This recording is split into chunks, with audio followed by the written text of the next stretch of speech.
He had 17 cents in his pocket. Not $17, not 1,700. 17 cents.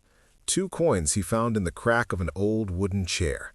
That was everything he owned on the morning he decided to change his life. His name was Rayan.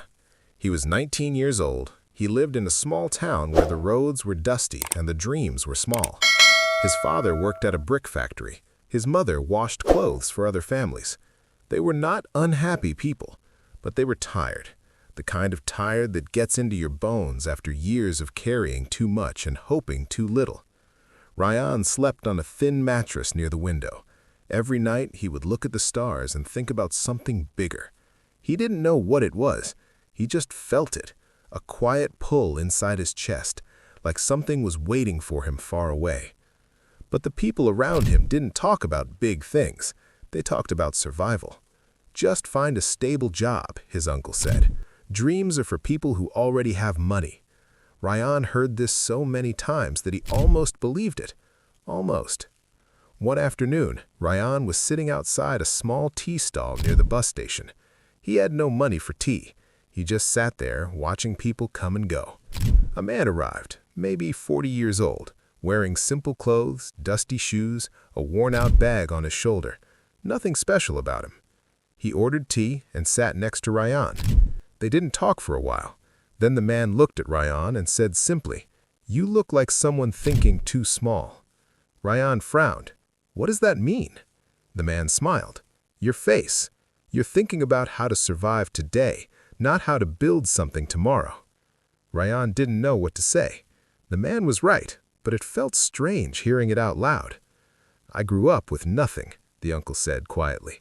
"I mean real nothing. No food some nights, no shoes some winters." He paused, sipping his tea slowly. "But I made one decision early. I refused to think like a poor man."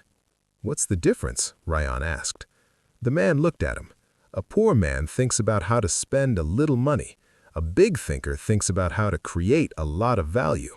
One looks at what he doesn't have. The other builds with what he does have."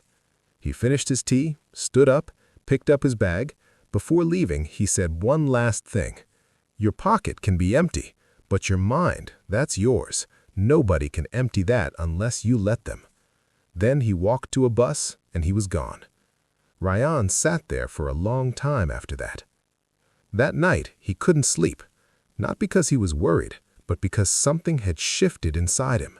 A small door had opened somewhere in his chest, and through it he could feel a little bit of light.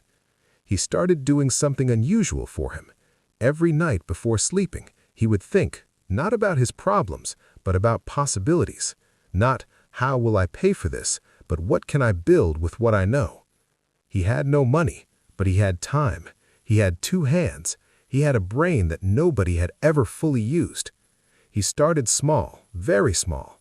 He learned how to fix mobile phones from a man in his neighborhood who repaired old electronics in a tiny shop. Rayan worked for free for 3 months just to learn. He made mistakes. He broke a screen once. He ruined a battery another time. Each mistake felt like a wall. But he remembered the man at the tea stall. Think bigger. So instead of seeing the broken screen as a failure, he saw it as a lesson he would never forget. Instead of quitting, he stayed. He swept the floors, he watched carefully, he asked questions at the right moments. After 4 months, he could repair almost any phone brought to him.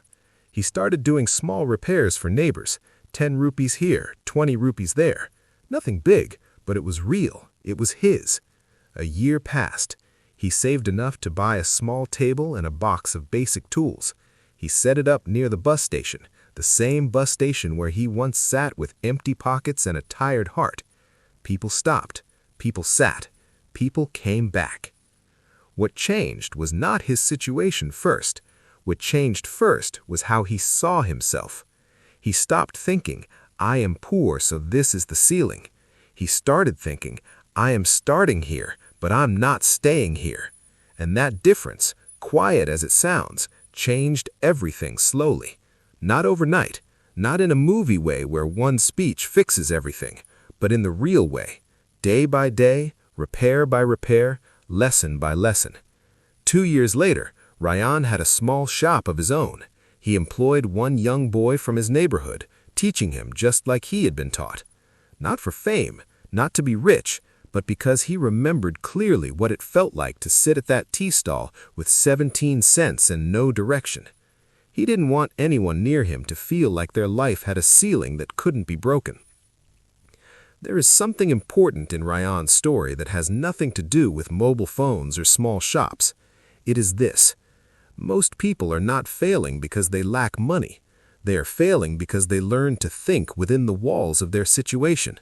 They measured their dreams by the size of their pockets. They asked themselves, "Can I afford to dream this big?" without realizing that dreaming costs nothing. Your circumstances are real.